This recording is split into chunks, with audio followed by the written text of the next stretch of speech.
আসসালামু আলাইকুম রহমতুল্লাহ, স্বাগতম টেলারিং জোন অফিসিয়াল এর পক্ষ থেকে। প্রিয় ভাই এবং বোনেরা, আজকে আমরা শিখবো পিনা ফ্রক, বেবি বাচ্চাদের একটি আরামদায়ক পোশাক। এটি গরমের দিনে অত্যন্ত খুবই গুরুত্বপূর্ণ।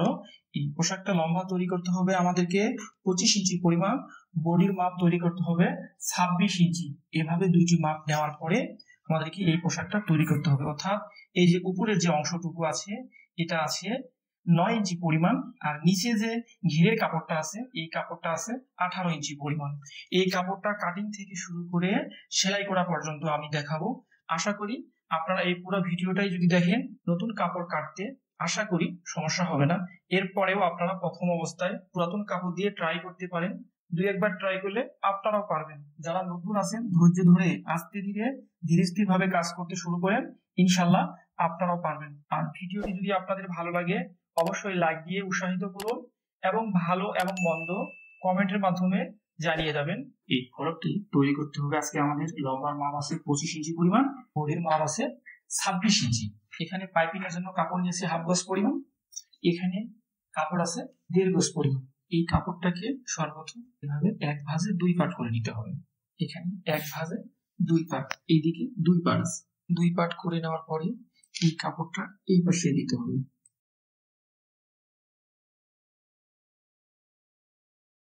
এখান থেকে এখানে কতটুকু নেওয়া যাবে, কোমরের মাপ যা থাকবে তার 4 ভাগের 1 ভাগ।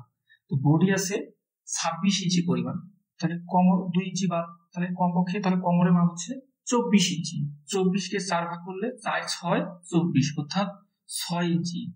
আর সেলাইয়ের জন্য হাফ ইঞ্চি বেশি, তাহলে 6.5 ইঞ্চি। এখানে কাটিং লাইন নিতে হবে আমাদেরকে, কোমরের মাপ যা থাকবে তার 4 ভাগের 1 ভাগ নিতে হবে। এখানে কাটিং লাইন 4 ভাগের 1, কোমরের 4 ভাগের 1 ভাগ। এরপরে উপরের যে অংশটুকু আছে, দেখবেন উপরের অংশটুকু কতটুকু, ততটুকু এইভাবে দিতে হবে। এই দাগটা এখানে দিতে হবে। উপরের অংশ যতটুকু আছে ততটুকুই একটা দাগ দিতে হবে। তাহলে আমাদের উপরের অংশটুকু আছে 6 ইঞ্চি পরিমাণ, তো 6 ইঞ্চিতে আমরা একটা দাগ দিচ্ছি। এইখান থেকে 6, এই 6 এখানে ধরছি, দেখা যাচ্ছে এই 6 থেকে শুরু করতে হবে। লম্বা নিতে হচ্ছে আমাদেরকে 25 ইঞ্চি পরিমাণ।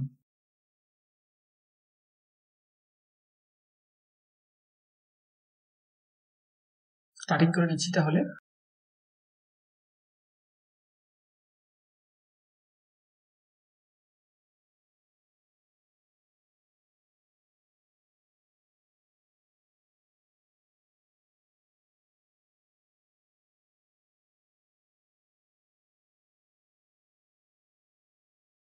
এদিকে 4 পার্ট, এদিকে 2টে ভাঁজের লাইন আছে।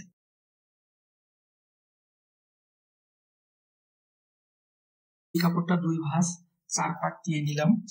এই কাপড়টা চড়া নিতে হবে, বডির মাপ আছে 26 ইঞ্চি পরিমাণ, তাহলে 4 ভাগ করলে আসতেছে 6.5 ইঞ্চি। তার সাথে সেলাইয়ের জন্য 1 ইঞ্চি যোগ করতে হবে, তাহলে হচ্ছে 7.5 ইঞ্চি। তাহলে এই কাপড়টা আমাদেরকে 2 ভাঁজ 4 পার্ট দিতে হচ্ছে। দেওয়ার পরে এইদিকে আমরা চড়া নিব বডির মাপের 4 ভাগের 1 ভাগ, সেলাইয়ের জন্য 1 ইঞ্চি বেশি। নেওয়ার পরে এই যে 2 থেকে কম নিতে হবে, 2 থেকে ধরে এই কাপড়টা এখন আমরা লম্বা নিব 7 ইঞ্চি পরিমাণ, সেলাইয়ের জন্য সামান্য একটু বেশি। এরপরে এটা ভাঁজের দিক, এইদিকে এইখান থেকে এখানে গোলা নিতে হবে 1.5 ইঞ্চি পরিমাণ, ফুট গোলা নিতে হবে 1.5 ইঞ্চি। আর এই গোলা থেকে এই পাশে আমাদেরকে নিতে হচ্ছে 2 ইঞ্চি। গোলা থেকে এই পাশে হচ্ছে 2 ইঞ্চি পরিমাণে একটা আমরা চিহ্ন দিব। 2 থেকে নিচের দিকে গোলা লম্বা নিব আমরা 1.5 ইঞ্চি পরিমাণ। 1.5 ইঞ্চি নেওয়ার পরে সোজা করে এইভাবে মার্জিন দিয়ে নিব। এরপরে এই জায়গা থেকে এখানে আমরা মহড়া কত নিব, উপরে থাকতেছে 2 ইঞ্চি ফিতার জন্য। উপরে যদি 2 ইঞ্চি ফিতা হয় তাহলে এখান থেকে মহড়া কত ইঞ্চি নেওয়া যাবে, এটুকু বাচ্চার, তাহলে মহড়া নিতে হবে কমপক্ষে 4.5 ইঞ্চি মহড়া। এই 4.5 ইঞ্চিতে একটা চিহ্ন দিতে হবে, এই 4.5 ইঞ্চি এভাবে দিতে হবে। এই জায়গা থেকে এখানে পুরগোলা 1.5 ইঞ্চি পরিমাণ, এইখান থেকে নিচের দিকে 1 ইঞ্চি পরিমাণ, এই জায়গা থেকে এইদিকে আমরা নিয়েছি 2 ইঞ্চি। এই জায়গা থেকে এখানে মহড়া কতটুকু নেবেন বাসায় যে একটু বেবির ফরক আছে, সেই ফরকে যে মহড়া মেজারমেন্ট আছে ওইটা দেখে আমরা নিতে পারি, অথবা এইখান থেকে এই পাশে যেহেতু 2 ইঞ্চি পরিমাণ ফিতা থাকবে, তাহলে এতটুকু মহড়া নিতে হবে, 5.5 ইঞ্চি পরিমাণ। এভাবে কাটতে হবে। কাটার সময় এই দিকে যে কাটবো এইভাবে সোজা করে কাটতে হবে, এই শেষের দিকে আসে এইভাবে 1/2 ইঞ্চি পরিমাণ ডাউন করে কাটতে হবে, নাহলে কণা ঝুলে থাকবে। তারপরে এখান থেকে এভাবে এতটুকু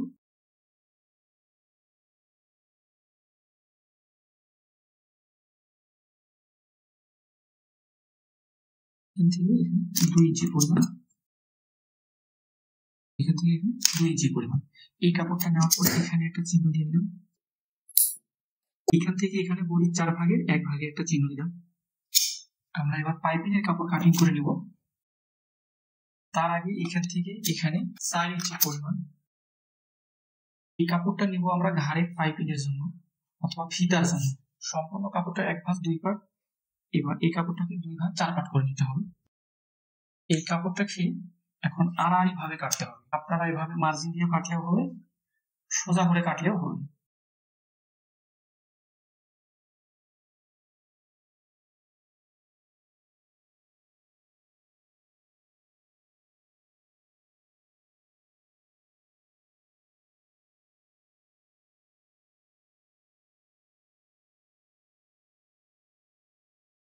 এভাবে যতটুকু প্রয়োজন ততটুকু কেটে নিতে হবে। আপনাদের কাছে একটা রিকোয়েস্ট, ভিডিওটি যদি উপকারী মনে হয় লাইক দিয়ে উৎসাহিত করুন, এবং আপনাদের যদি কোনো কিছু জানার থাকে কমেন্টের মাধ্যমে অবশ্যই জানিয়ে দেবেন। যারা আমাদের চ্যানেলটিকে সাবস্ক্রাইব করেছেন তাদেরকে অসংখ্য ধন্যবাদ। যারা এখন সাবস্ক্রাইব করেননি তারা সাবস্ক্রাইব করবেন। আমাদের যে বেল কাটতে হবে, সাইডে যে বেলের কাপড়টা কতটুকু নিতে হবে, এই বেলের কাপড়টা এইভাবে ভাঁজ দিতে হয়, অর্থাৎ এক পাশে একটু কম করে নিতে হয়, আরেক পাশে একটু বেশি করে নিতে হবে। এখন এই বেলটা কতটুকু পরিমাণ হবে, তাহলে আমাদের উপরের অংশটুকু থাকবে 9 ইঞ্চি পরিমাণ। উপরের অংশটুকু থাকতেছে আমাদের 9 ইঞ্চি পরিমাণ। 9 থেকে আমরা একটা এইভাবে ভাঁজ দিব। দেওয়ার পরে যতটুকু থাকতেছে আমাদের 25 মিলাইতে তত ইঞ্চি আমরা লম্বা নিব। এইভাবে একটু বাঁকা করে কাটতে হবে, সামান্য একটু বাঁকা করে কাটতেছি। এটা হচ্ছে বেলের জন্য। আমরা প্রথমে যে ঘাড়ে যে ফিতা থাকবে, এই ফিতার জন্য যে কাপড় প্রথমে যে আমরা এদিকে 4 ইঞ্চি পরিমাণ, এদিকে 8 ইঞ্চি পরিমাণ রাখছি, এই কাপড়টা মেজারমেন্ট করে নিই। তো এই কাপড়টা কতটুকু নিতে হবে দেখেন, এটা কিন্তু ভাঁজের নাই, এই সাইডে যে কাপড়টুকু বেশি হয়েছে এই কাপড়টা এখানে নিচ্ছি আমরা। তো এখান থেকে মাঝখানে কেটে দিতে হবে। এখানেও ভাঁজের লাইনটা কেটে দিচ্ছি। এখান থেকে আমরা এখন এদিকে চড়া নিব কতটুকু পরিমাণ। এই কাপড়টা 4 ইঞ্চি, এই কাপড়টা 4 ইঞ্চি পরিমাণ নিতে হবে। এইদিকে আমরা নিচ্ছি, এদিকে আমাদেরকে এখন চড়া নিতে হচ্ছে। এই কাপড়টাকে এখান থেকে এখানে 6.5 ইঞ্চি পরিমাণ নিচ্ছি। এটা মূলত এখন আমাদের 2 ইঞ্চি যেন টিকে, এটা 2 ইঞ্চি রাখতে হবে। এই কাপড়টা এটা সমান লম্বা নিতে হবে, বাকিটুকু বাঁধছি। এটা নিচ্ছি 6.5 ইঞ্চি পরিমাণ, অর্থাৎ এটা আমরা পাইপিং এর জন্য ব্যবহার করব। আচ্ছা, এটা পাইপিং থাকবে, মাঝখানে ভাঁজ থাকবে, এই কাপড়টা এইভাবে মাঝখানে ভাঁজ থাকবে। পাইপিং গুলা কেটে নেওয়ার পরে আমাদের যে পট্টি কেটে নিতে হবে, অর্থাৎ গোলার এখানে যে ফিতা, ঘাড়ের এখানে যে ফিতা থাকবে, এই ফিতার জন্য এখান থেকে কাপড় নিতে হবে যে এখান থেকে এখানে 7 ইঞ্চি পরিমাণ, এখান থেকে এদিকে চড়া নিতে হবে 2 ইঞ্চি। দুইটা ঘাড়ের জন্য এই যে দুইটা ফিতা কেটে নিলাম। এই পাইপিং এর জন্য যে কাপড়টা নিতে হবে, এই কাপড়টা এর উপরে রাখতে হবে, রাখার পরে চতুর্দিকে একটু করে বেশি নিতে হবে।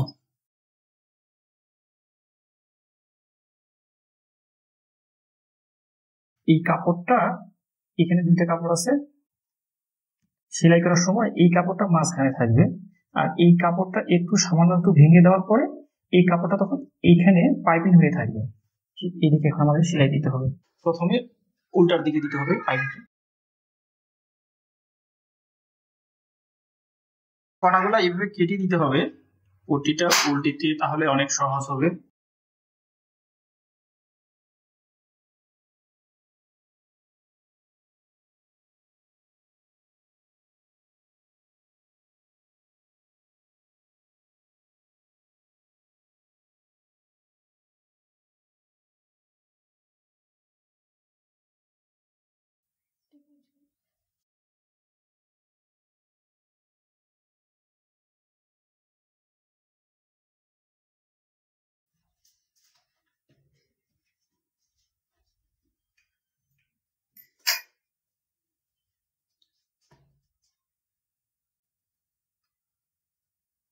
আপনারা একটু মনোযোগ সহকারে, ধৈর্য সহকারে একটু লক্ষ্য রাখবেন, একটু টানাটানি কম করবেন, তাহলে আপনাদের বুঝে সমস্যা হবে না। ভিডিওটা অনেক বড় হয়ে যাচ্ছে, বুঝতেই পারতেছেন।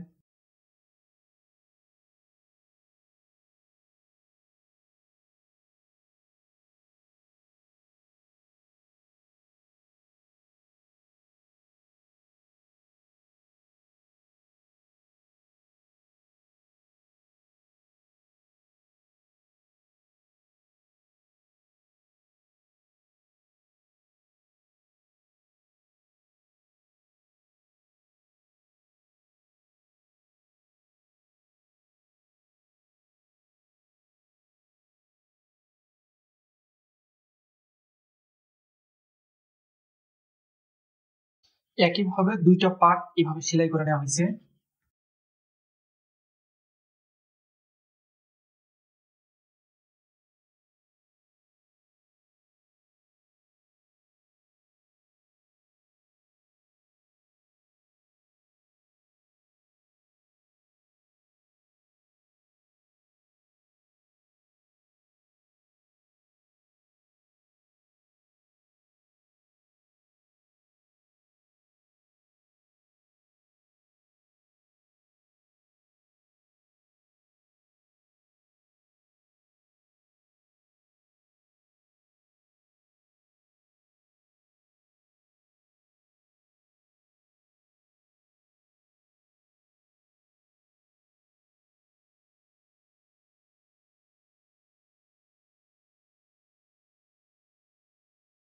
আমি একটা করে সেলাই দিছি, আপনারা দুইটা করে সেলাই দিয়ে নেবেন।